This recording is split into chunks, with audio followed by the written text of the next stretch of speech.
Good morning, everyone. Thank you so much for joining us today. My name is Jacob Scott. I'm the undergraduate program advisor here in School of Architecture, Planning, and Landscape. I'm really excited to show you the program today. So I'm going to introduce Alberto. Alberto de Civatera is an associate dean, undergraduate, and associate professor of urbanism and data in architecture at the School of Architecture, Planning, and Landscape, SAPL, where he directs the Bachelor of Design in City Innovation BDCI program.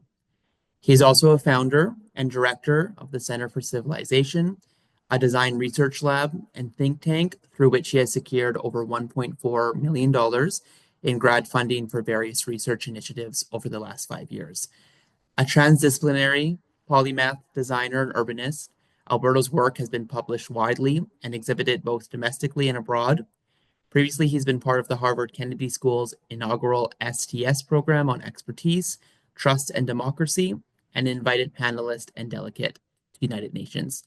Alberto holds a Bachelor of Architecture from Cornell University and both a Master of Landscape Architecture and a Master of Design Studies in Urbanism, Landscape, and Ecology from Harvard University's Graduate School of Design. So please welcome Alberto. Jake, thank you for that introduction. Everyone, hello, welcome, and good morning. It is our pleasure to host you here virtually. I'm going to begin sharing my screen and we're going to get started.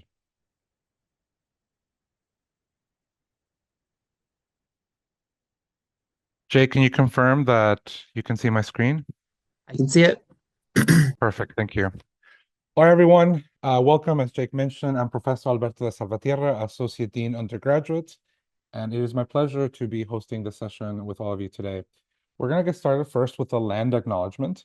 The University of Calgary, located in the heart of southern Alberta, both acknowledges and pays tribute to the traditional territories of the peoples of Treaty 7, which include the Blackfoot Confederacy, comprised of the Tsimshiqa, the Piikani, and the Kainai First Nations, the Tsuut'ina First Nation, and the Stoney Nakoda, including the Chiniki, Bearspaw, and Goodstoney First Nations. The city of Calgary is also home to the Métis Nation of Alberta, Districts 5 and 6. So our agenda for today, we're going to start with some speaker introductions. Then we'll dive right into talking about the School of Architecture, Planning and Landscape, SAPL.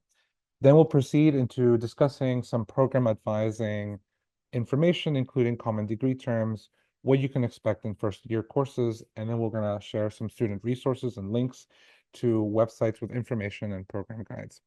Then we'll speak a little bit about student experience, and we'll invite our two student representatives, Tack and Leaf, to share a little bit about their experience in the program so far.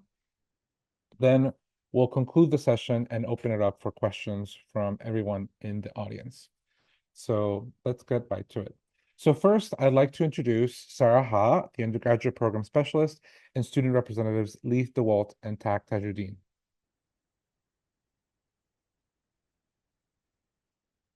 So they are in the chat, and I'll be sort of tagging them into the presentation in a few minutes time. So first, let's play this. And actually, I think I need to...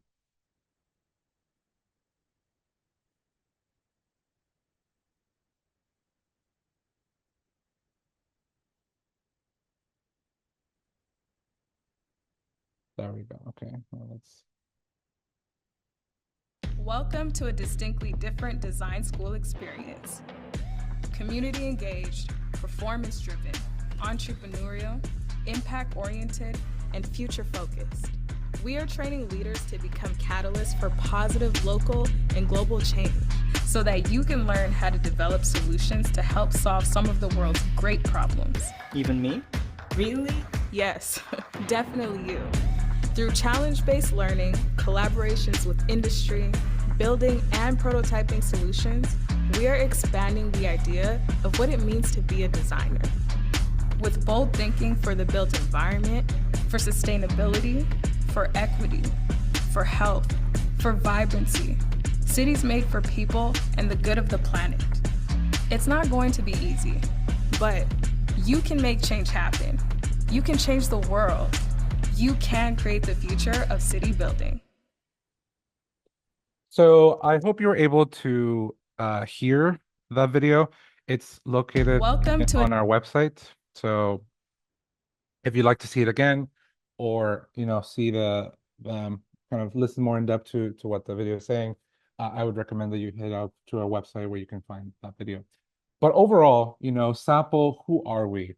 We, as a School of Architecture, Planning and Landscape, are researchers, practitioners, focusing specifically on these three disciplines. SAPL is, for its 50-year plus history, had always been a graduate program with a Master of Architecture, Master of Planning, and a Master of Landscape Architecture. We, of course, also have the Master of Environmental Design, the PhD in Environmental Design, and the Doctor of Design. But in fall of 2023, we launched the Bachelor of Design and City Innovation program. This is our first undergraduate degree, and one that, as you'll see so far, is going extraordinarily well. Currently, we have two campuses, one main campus in the primary UCalgary campus. We also have a downtown campus called the City Building Design Lab. This facility is located right next to City Hall. This is a kind of a building that for the last 5 years we sort of inhabited and have adaptively reused in order to activate not only community around this area, but also better engage with industry, engage with the municipality, host exhibitions, and really welcome the public into our spaces, which is something that is a bit harder to do kind of in the kind of hilltop campus of the university. So in this facility, we've held exhibitions in a variety of lecture events and other kind of engagement opportunities where students can sort of network with a variety of industry professionals, faculty members, sessionals, and members of the community. But I'm also extremely excited to share that, and we just announced this yesterday, the School of Architecture, Planning, and Landscape is moving into a new building in January of 2026. So when are we taking over? About 11 to 14 floors in the former Nexum building, also called the Nova Tower. We just announced this yesterday in partnership with the City of Calgary, the mayor, and the university president. So if any of you are from Calgary, this is Century Gardens. It's an amazing park that has a sort of splash pad, areas for picnicking, recreation, basketball courts, various public open spaces. Down here, as you can see, this will be the Future Design Justice Research Lab. Here on the second floor is the food court. So this will be kind of the front entrance into the School of Architecture, Planning, and Landscape. We're also going to have an entire 3-story building dedicated to the workshop, the wood and metal fabrication workshop, the kind of digital fabrication facilities, the robotic laboratory with the robot arms, things like 3D printers, laser cutters, CNC mills, all those things will be in this kind of annex facility, which is located here, connected by the plus 15 to our primary building. So this is what that's going to look like if you have questions about where we're going to be. So as I mentioned, this entire building is the fabrication workshop annex, design justice lab, and main entry on the first floor.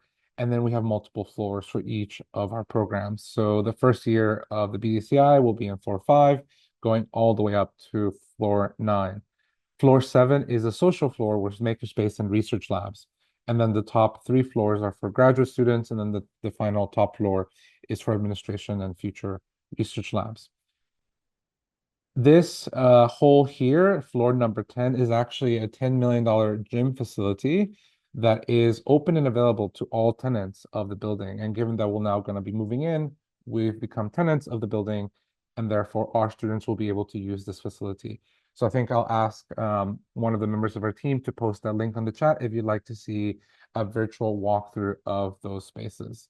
But just to get a sense of what you can expect once we move into this building in January of 2026, here's a shot of some of the studio spaces, right, that have different kind of crit areas, places to put up your work, places, dedicated desks for each of the students. Here are some of the common spaces and classrooms. In terms of Community Architecture School, of course, we're going to show some floor plans. So this is a sample studio floor. So the entire floor dedicated to studios with views of the city, full floor to ceiling windows, crit spaces, classroom spaces, faculty offices, all these facilities sort of all on one floor. This is the social floor on the 7th, where there'll be a student lounge, a kitchen with an eating bar, a reading room, some of the student association offices, an ablution room, gender neutral washrooms. We'll also have the landscape architecture material library will be located on this floor. And of course, our digital makerspace and faculty research labs will also be located on this floor.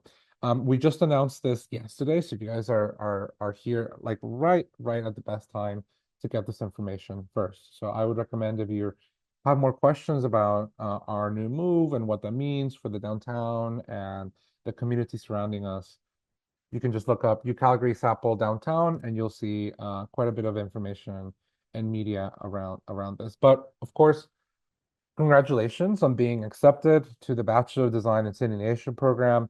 This is an exciting, transdisciplinary, and innovative collegiate experience that is really sort of aiming to deliver a strong design-based framework for thinking about the world, its challenges, and how to create inclusive and sustainable city-focused solutions.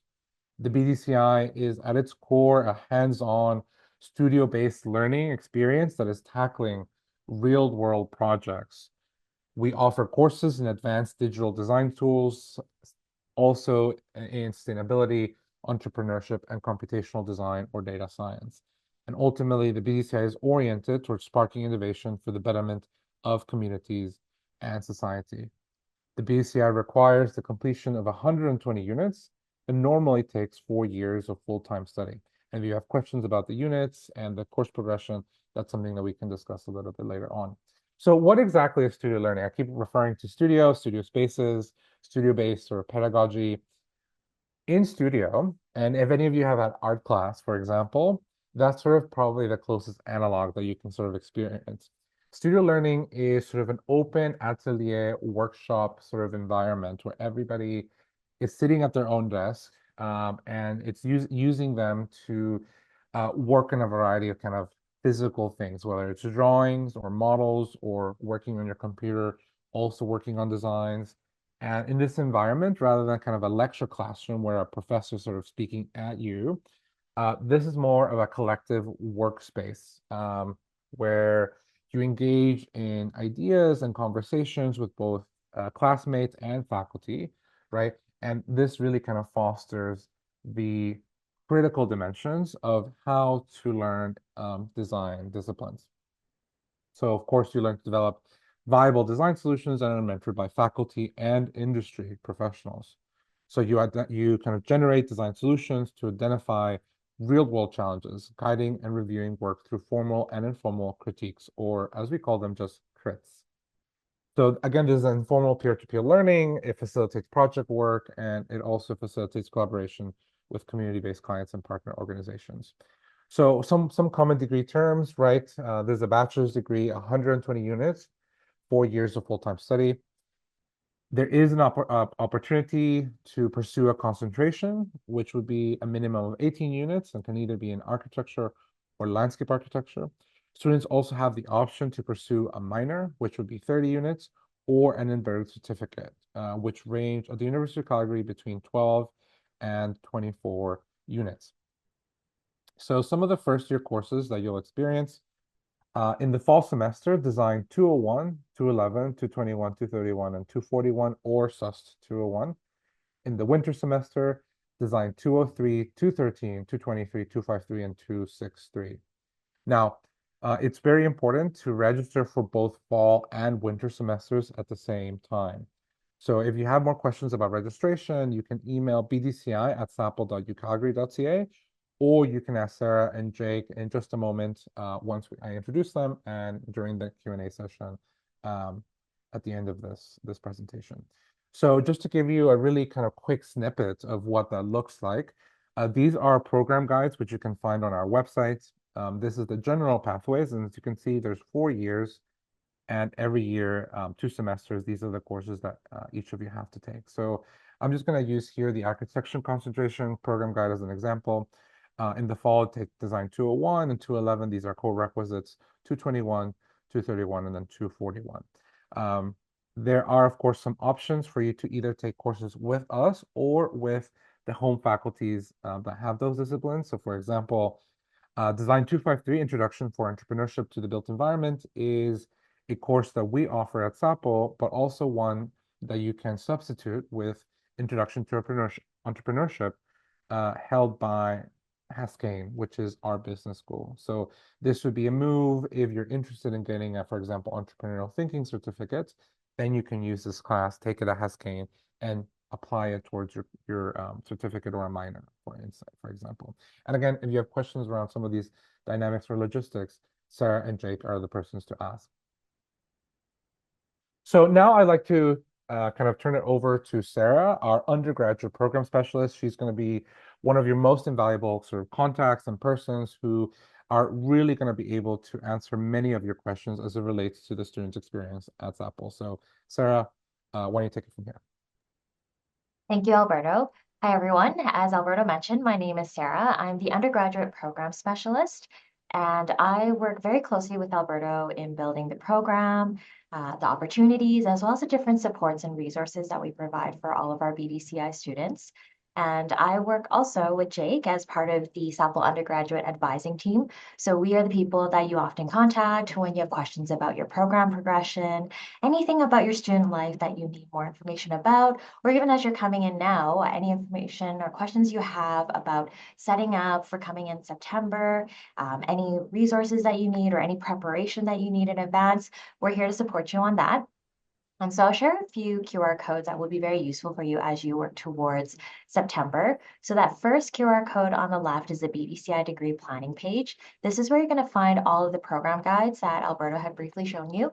We also have them in written version if you prefer it all in text. We also have walkthrough videos and more resources on that page. So I highly, highly recommend that you bookmark that page because even as a current student, you will be referring to it a lot.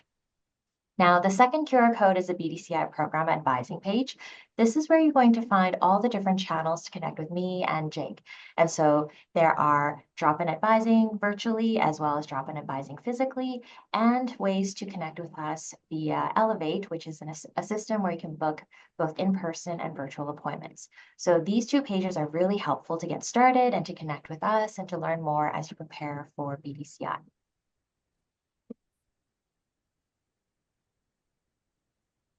And this is another QR code that I wanted to ensure that you're looking at ahead of time. So this takes you to the Student Support Services page. So these are all the different resources we have here at the University of Calgary. So there's a lot going on often when you come here to UC, but there's always an office that can help you with different aspects of that. And I would say that it's a great place to start looking at what kind of resources are available. And maybe there are things that you're already thinking about that you can plan ahead and reach out and start that connection ahead of time. Because sometimes we come in August and September, it can get a bit chaotic and stressful with all the things. So it doesn't hurt to start now to see what you can take advantage of.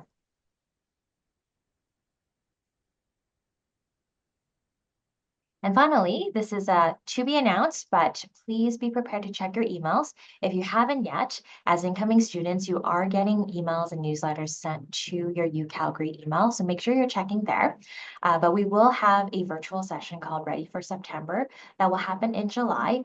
And in the Ready for September session, we talk more about all the critical things as you prepare for September. So things like student resources, what you need to do, a final check on all the things that you have done or still need to do, and another way to connect with your peers and with us.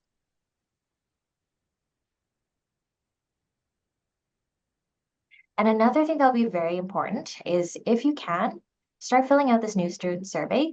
We start very early to prepare for your arrival. So things like our orientation, all of that has a lot of logistics involved. So this new student survey is very helpful for us to start preparing for the students that are coming in. So we know your t-shirt size, any dietary restrictions, all of that behind the scenes work that we do to welcome you. By filling out the survey ahead of time, it will really help us better prepare for you.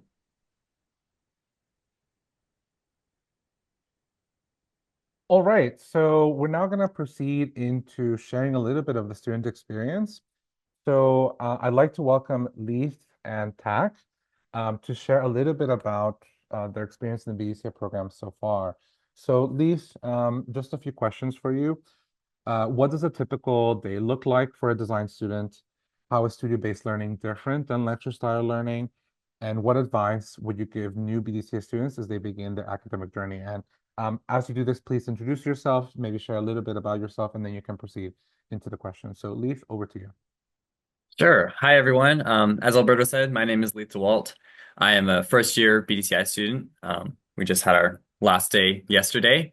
Um, and I guess one fun fact about myself that I thought was really interesting is that I've traveled almost 3,000 kilometers on the C train here in Calgary to and from the school throughout the year, which, for a little context, that is about the distance between Calgary and Ottawa. So I could go on a little trip with all the hours of travel I've had. Um, I believe your first question was, what does a day in the life of a BDCI student look like? Our friend Hayden, I believe it was, said the other day, it's kind of like you're in kindergarten. You're always with your big group of friends, like you're with the entire class. You're never going off and doing like a bunch of different classes on your own, like you would in high school. Everyone is together, so it's really easy to make friends. You're always collaborating together. Um, Studio life is busy, but I wouldn't necessarily say that it's hard. You don't have to study for like endless tests. It's never boring. You're always doing interesting things, but it is a decent commitment. Like I'm here about the same amount, I would say, as high school, more near the end of the semester as projects start wrapping up. But definitely learning time management and not procrastinating. I think procrastination in particular is the killer of dreams here at BDCI. So if I give any advice, it's get on it right away. Even if that's just like not even just studio work, but even opportunities, you'll see that SAP will give you like endless amount of opportunities, but really get on them right away. I made the mistake of waiting on some. I'll be like, okay, I'll deal with that in my third year or my second year. But I think that was a big mistake. I would say as soon as you get here, even right now, start looking for ways you can get involved and connect with the studio community and the SAPL community as a whole.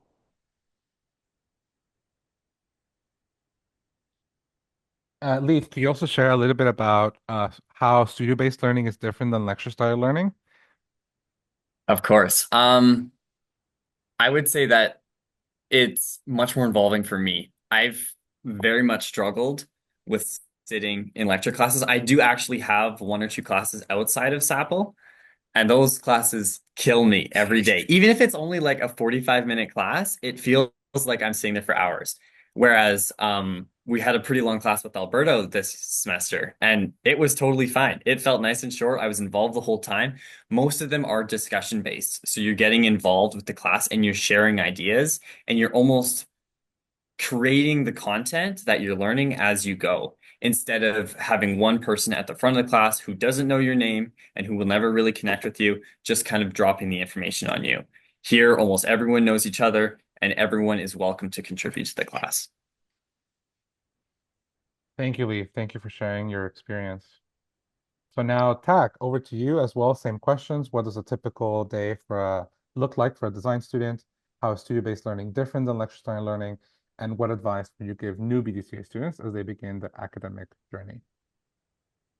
Yeah, my name's Tak Tajuddin. Um, I'm a first year BCI student. I'm also a class representative for this year.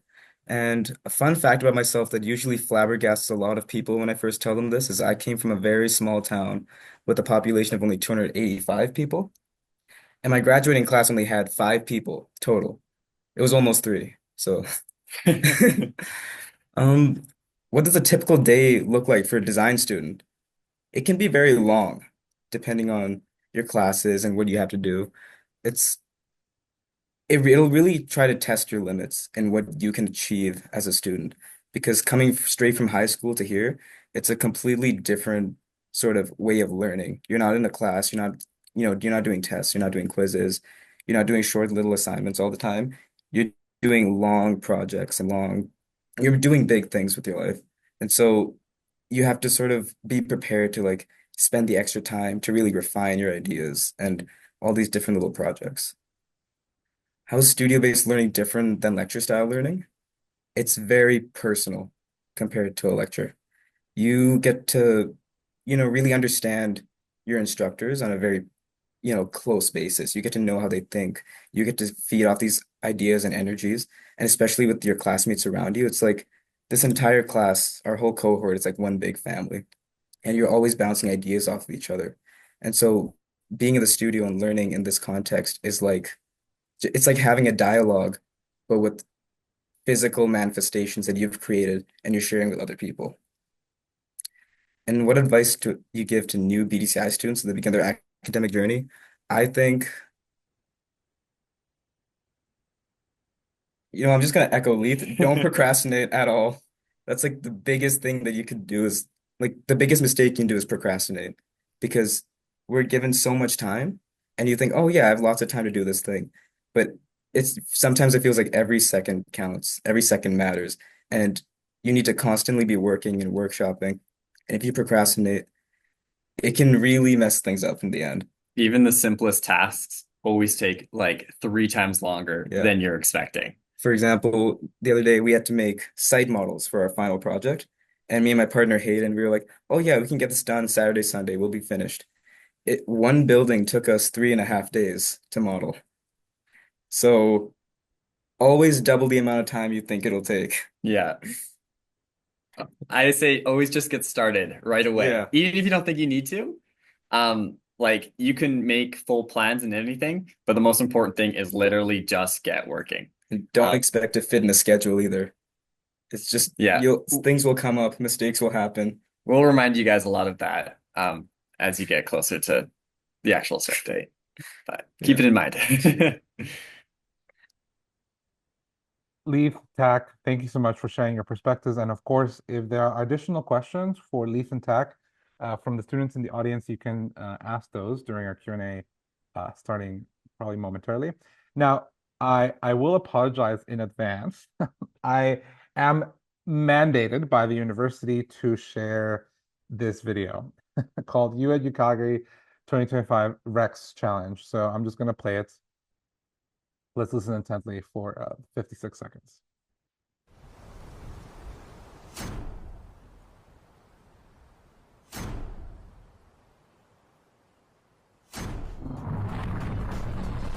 I'm Rex, the UCalgary mascot and #1 Dinos fan. This incoming class is looking Dynamite. Cheering for dinos is my thing. Without you, I would be a Tyrannosaurus Rex. Jurassic times call for Jurassic measures, so I've got a roarsome challenge just for you. Keep an eye on your inbox. I'll post details shortly. This challenge will be online, not in the field, so you will not have to worry about getting dinosaur. Complete my challenge, and you will be entered to win the U at UCalgary Rex's Challenge Award, an exclusive prize with UCalgary swag. Be sure to watch your email for more instructions after the event. Go Dinos! So Janelle, can you share a little bit more information about the Rex challenge and what students can expect as part of that? Yeah, so it's an opportunity for students to explore the campus virtually, and then there are some prizes and some opportunities for scholarship winning at the end. So we highly, highly recommend you take that challenge. The online virtual one is you have 24 hours to complete it, and ultimately you get to navigate through some of the resources, the websites, take a look at the dinos teams, a little bit about the area, and you get to be familiarized with kind of virtual campus before you join us here in September. I highly recommend everybody participate because it is definitely an opportunity to win some great prizes and possibly some scholarships towards tuition. So for the last piece, in order to be eligible to win a scholarship, just scan this QR code to confirm your participation at this 2025 U at UCalgary event. So maybe I'll leave it on here for another few seconds. We can all get the QR code, and hopefully one of you guys wins the scholarship. All right, we're gonna keep going. So this sort of brings us to the kind of presentation portion of our, brings us to the end of our presentation portion of our agenda today. But now we're going to move into the Q&A. But really, congratulations, all of you. You are now part of the Bachelor of Design in City Innovation. This is a hugely competitive program that is only growing, right? And given the new excitement and developments within the School of Architecture, Planning, and Landscape, moving into an 880,000 square foot facilities with an entire building dedicated to fabrication, with student spaces, community spaces, just being plugged in right in the middle of the community is going to be really, really exciting, right? You're going to be joining a group of students who want to change the world, making a healthier, more vibrant, sustainable, and an equitable place to be. And as many of you are probably very intimately aware, the world does need solution makers. So we're very excited to be welcoming you to SAPL. So we're here to help you along the way. You can email us and drop any questions should you need further support. So I think we're going to proceed to the Q&A session, and I'm going to Perfect. stop Yeah, sharing. I'll monitor the chat. If anybody wants to raise their hand, I will definitely answer those questions as they come. So you can raise your hand, I'll call on you, or go ahead and put anything in the chat. So I'll start off with one that's just come to us about to the students. Did you do any extracurricular activities while you were in school? Tack and Lee. Yeah. I did. I have been doing karate for 10 years. And I usually train 3 times a week, sometimes as much as 3 hours each day. So I would say the thing that takes the most time is actually traveling to my club, especially being here at the studio. I live in the south of Calgary, so it's usually an hour train ride, which takes up a lot of my time. Um, but I would say finding ways to use that time wisely. Like sometimes I'll work on projects on the train, just on my computer. That like using time as best I can allows me to do things outside the program as well. Yeah, for me, I'm a big fan of like, things like film and art. So I usually try to take part in the sort of arts and like films clubs and like all these little like different endeavors outside the program. Hmm. But so, again, the biggest issue is like not issue, but the biggest like complication is, there's a lot of stuff that you have to do in studio. So sometimes you can't make an event or you can't, do a certain thing because it does take up time on your weekends as well. So, Absolutely. Being flexible and able to sacrifice yeah. when needed is very important. And understanding how to, improve time management allows you to have hobbies and like maintain like interests outside of just being in the studio and being in this program. Great, thank you very much. The next one is from Ainsley. I think Sarah might be a great one to answer and clarify maybe. Are there any restoration or conservation architecture options for a minor? For a minor. I'm thinking about the sustainability certificate as a potential one. One of the things, and I might need a couple of minutes, but I'm going to look up the different minor programs we have here at UC, because this is where you can see what you can take to really soup up and add to or complement your BDCI degree.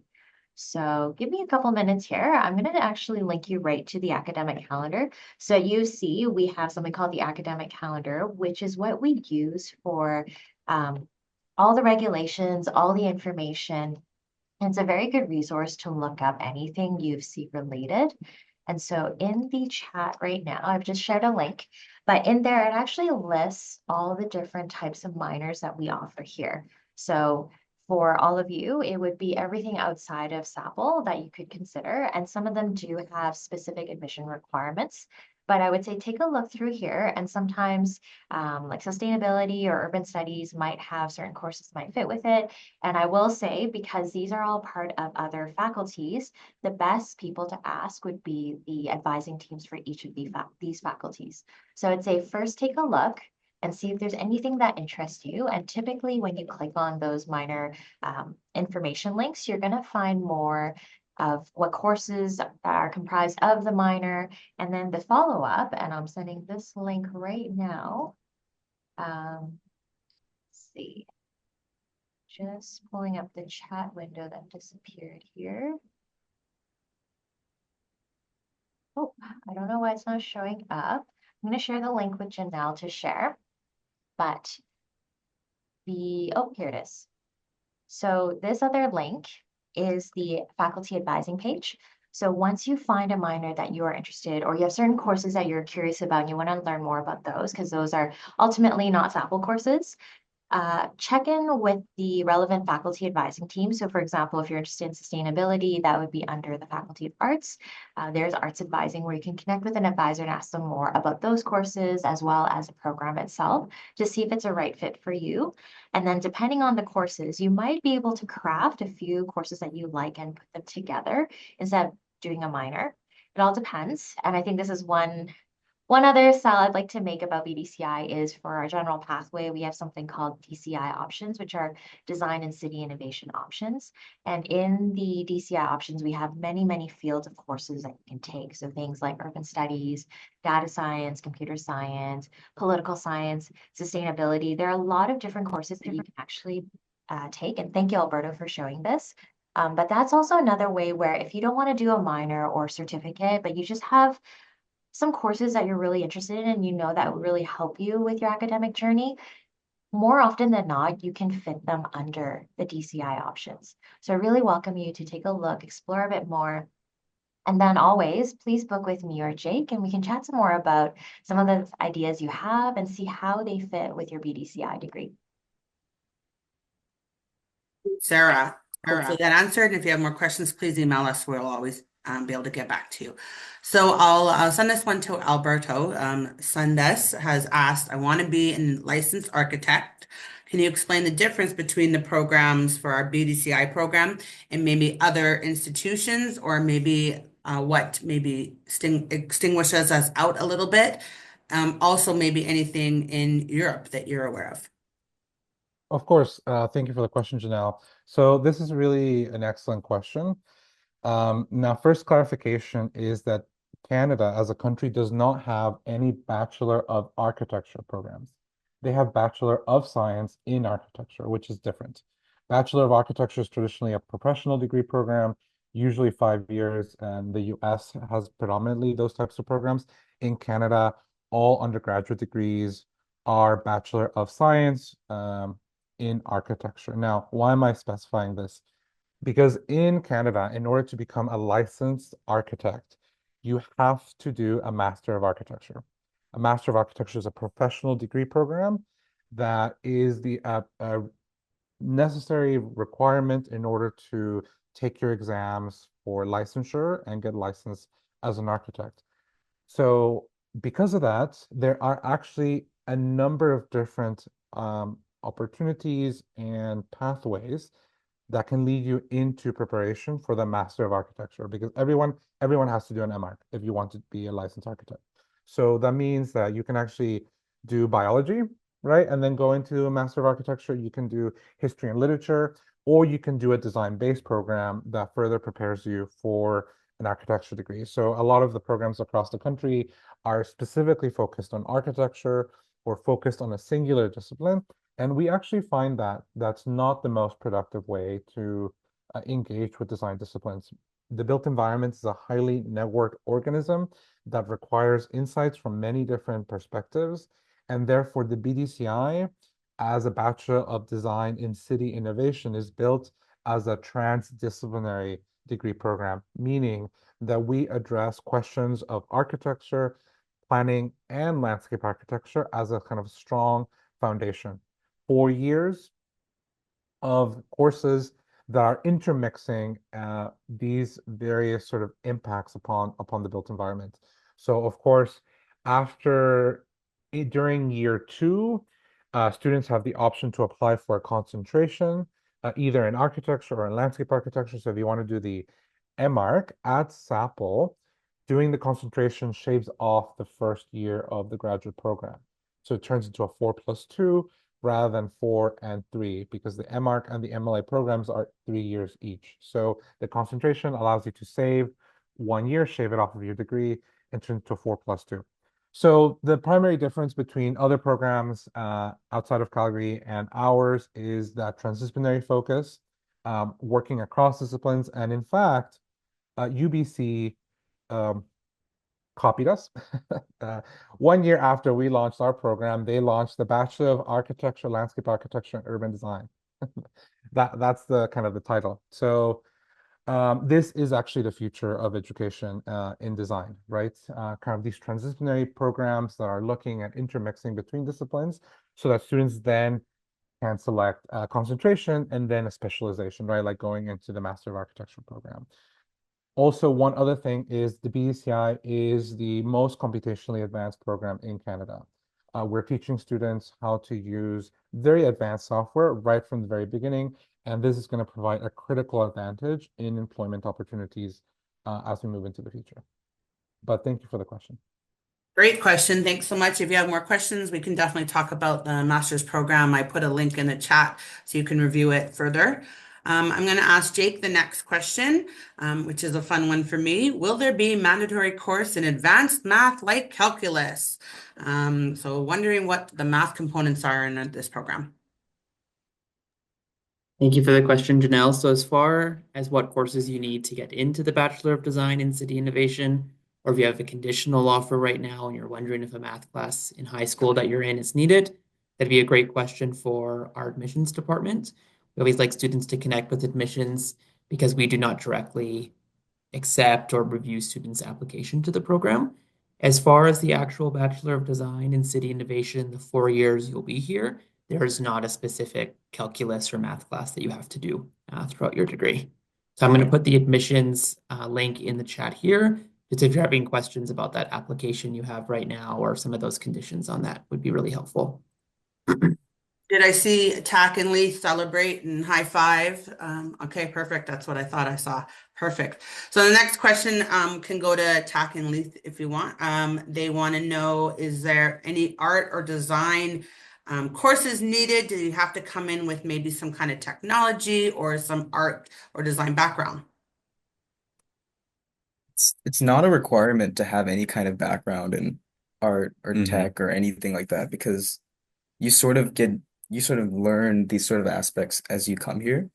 Like, for example, I know a lot of students who came here and they have like they can make insane art, like photorealistic paintings and stuff like that. And there's some students who've never done art in their life and they're still at the same point, same stages in the process here.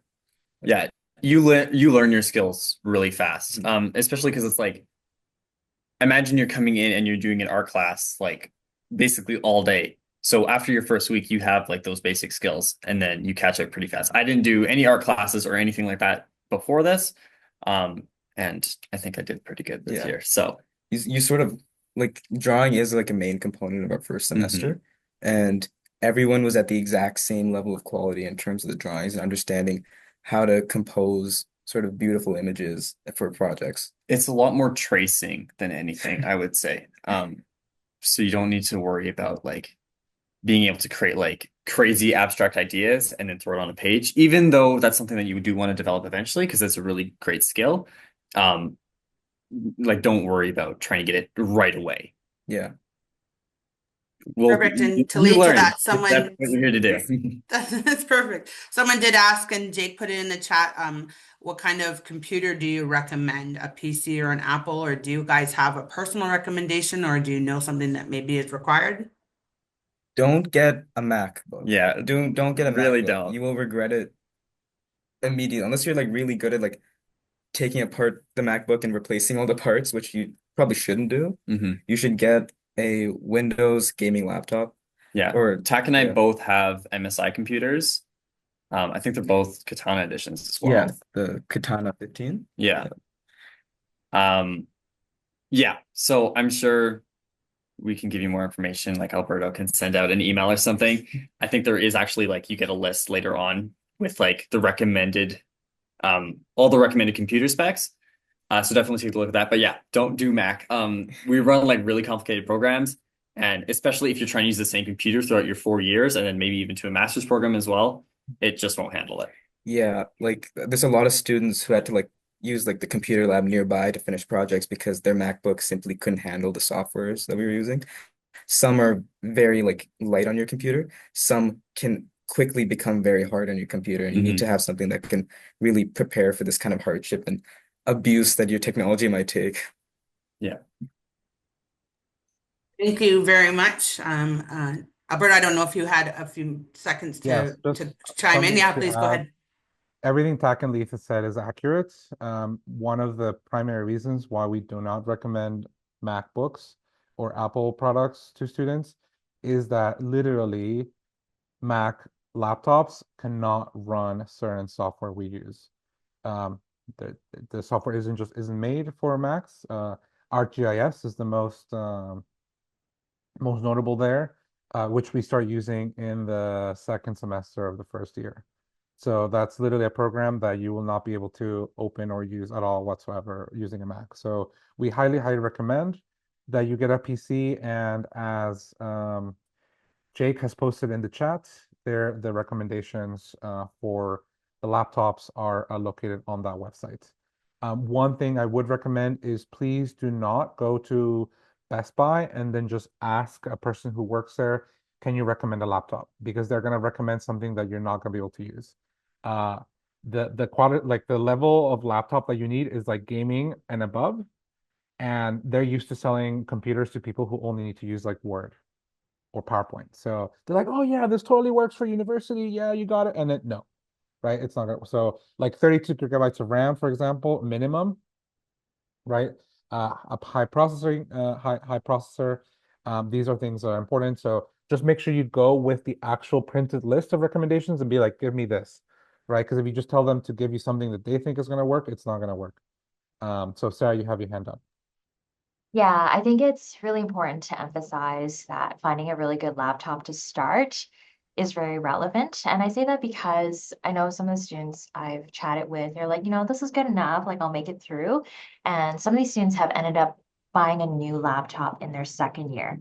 So first year might have already been hard for some students, but then when they hit second year, I've definitely seen students who've had to shell out a bunch of money again to buy another laptop that can keep up with the amount of software and work that they have to do, because as BDCI students, you're going to expect that you're leveling up in each year, and the intensity of the work and the complexity of the work that you do and the programs that you use. And so I think it is really, really important to emphasize, like, please don't cheap out on your laptop because you use that a lot. And you don't want to end up spending more money again in future years to supplement or replace what could have been done right from the get-go. One last thing to note about the laptop is that in contrast to other programs where you have to spend hundreds of dollars on textbooks that you only use once, and then you have to do that like uh, multiple times across multiple years. We don't do that. We don't recommend like $100, $200 textbooks. Something like the laptop or the materials you use in studio, those are the critical expenses. So something to think about. May we'll proceed to the next set of questions because I think we're running a bit short on time. Yeah, thanks so much. If you do have any more questions, please go ahead and put them in the chat. We will be trying to end at 10 here. So the next question, Alberto, or maybe I'll send it to you, is talking about AI.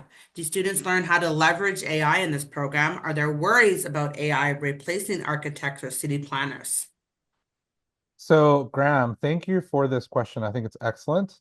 As I mentioned already, the BCI is Canada's most computationally advanced undergraduate program, and we start leveraging technologies in the very first year. So our computational design stream that teaches Python, scripting, web coding, these are tools that use different kind of advanced technologies to generate design. And I'm going to use an analogy of AI to better understand how it's sort of working within the environment. So when computers first came about, all drafting for architecture was hand drafting, hardline drawing, freehand drawing, everything was by hand. When computers came about, everybody was sort of worried about, oh my God, is computers going to get rid of the drafters? And no, it didn't get rid of drafting. It didn't get rid of drafters. It got rid of people who didn't know how to use a computer to draft, right? So people who then learn how to use a computer for generating architectural designs and drawings and images, they then became the leaders in the design field. So, and now we use computers for mostly everything, right? Of course, you're still going to learn how to hand draw and sketch and things like that, but now computers are just part and parcel of design field. So AI is very much in the same way. AI ultimately is a tool that you can learn how to use, and those who know how to use it best are going to have the competitive advantage moving forward. So when we teach programs like ArcGIS, which is just spatial data analysis, or Python, which I already mentioned, sort of scripting or coding, Grasshopper, these are technology, kind of these are softwares that can integrate different workflows, that can integrate things like AI, that can help really advance one's abilities. So now, if if previously working by yourself, it would take you a week or two to design something. Now, if you learn how to leverage these technologies, it might take you a much shorter amount of time. So we're integrating this into our coursework. So by the time that you graduate, you'll be at the tip of the spear in terms of ability, rather than learning in a more traditional program that isn't kind of focusing on technology, and therefore you get graduate and then, oh, you don't know how to leverage AI, you're going to be left out. So that is something that we're focusing on, and one of the strengths of our program. That's great. Thanks so much. Jake, I'll send one over to you that came in. I heard that final exams are a little bit different at BDCI, and it's actually called something called a final review. Do you want to give us a little bit of details of what those are? Thank you, Janelle. So final review would be something that we do in our studio classes, once in the end of the fall semester and once at the end of the winter semester, to highlight all of that really exciting work that's done in the studio courses. So a typical final review day would look in the afternoon, actually getting to talk with industry experts, people who are from the city, architectural agencies, or even the instructors who have an opportunity to look at your work, give you that excellent perspective from the academic, from the industry side. And in the afternoon, your family and friends can actually come as well to celebrate your work and see everything that you've done. And that's always a really exciting time. So last year, we were actually at the Hunter Students Common, which is a new space at the University of Calgary campus. And this year, we were able to utilize the City Hall atrium space to showcase that work. So you get that excellent perspective, celebrate with your family and friends, and you also get to utilize those very unique spaces as well for final review. And it's an excellent celebration of all that hard work you've done in studio. Jack and Leaf, do you have any quick words about your final projects, your final review? I think it's probably the most fulfilling day of the semester. Being able to see all these hours and like, the time that you spend on like a project sort of come to fruition, set somewhere, and getting this like really like beautiful dialogue with different industry professionals and professors and all students as well about like your design process and all these things that you've worked on. It's more of a, it's not a, it's never a proper criticism. It's always you've made it to like the highest point now, and now let's just appreciate what we've accomplished in the whole semester. One thing I'll add to that as well is because we don't have exams as term finishes, it means that as soon as your projects and classes are done, you're done. So like in the winter, we basically get like an extra 3 weeks added to our winter break because we don't have to hang out and keep studying for exams as we go. As soon as that last day is done, we're done. Secondly, do you want to share what illustrious guest attended your final reviews on Thursday? That's a good one. We had Mayor Jody Gondek pop by because we were at City Hall. And she actually popped by the next day as well for our new building launch. So we've seen lots of her over the last few days. She was also in your entrepreneurship lecture course, didn't she? She came to give a presentation.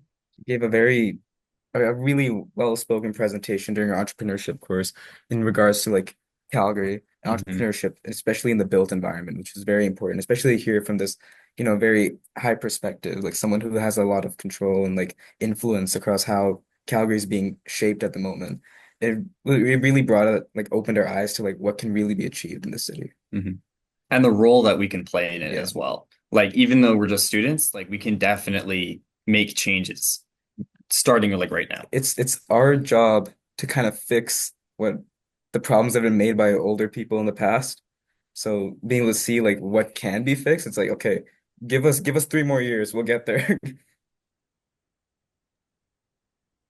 Sounds very exciting, super unique, and I can attest to being seeing these projects at the end and the growth between the first year to the second year. I'm super excited to see how our next years will advance and grow as well.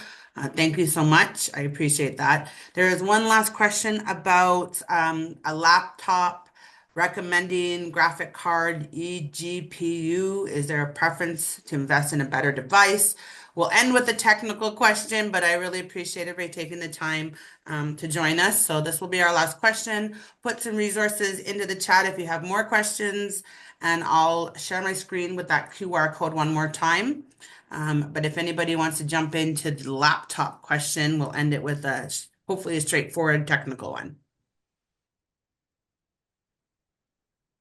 So this might be a technical question that exceeds my capacity to answer it. I'm not familiar what eGPU is, although if I had to guess, it's like a digital, like something that you connect or have like processing power, yeah, outside of your computer. Um, I think I would need to look at the specifications a bit more closely and whether that's something that you're plugging into your computer or one that you're accessing via the internet. If it's accessing via the internet, you probably want to be able to rely on something that does not require, okay, it's plugged in. So if it's not connected at all to the internet, doesn't require that as a connection, and it's just like an external hard drive, then I think it should be fine, although I would be curious to know how it performs compared to a regular GPU. But yes, I mean, processing power is going to be very important. So however you can get there, I think that's critical. But um, why don't you follow up? Who asked this question? I think Jack and Leith might have an answer. Yeah, we're pretty sure that both of our laptops are technically slightly under the necessary requirements.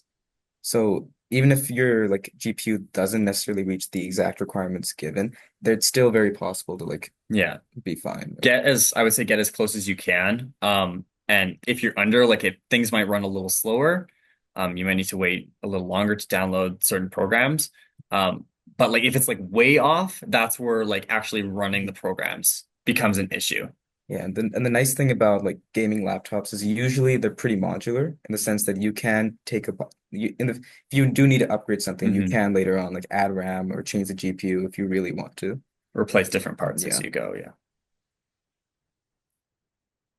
And as I mentioned, 32 gigabytes of RAM minimum is critical, and then also having a graphics card.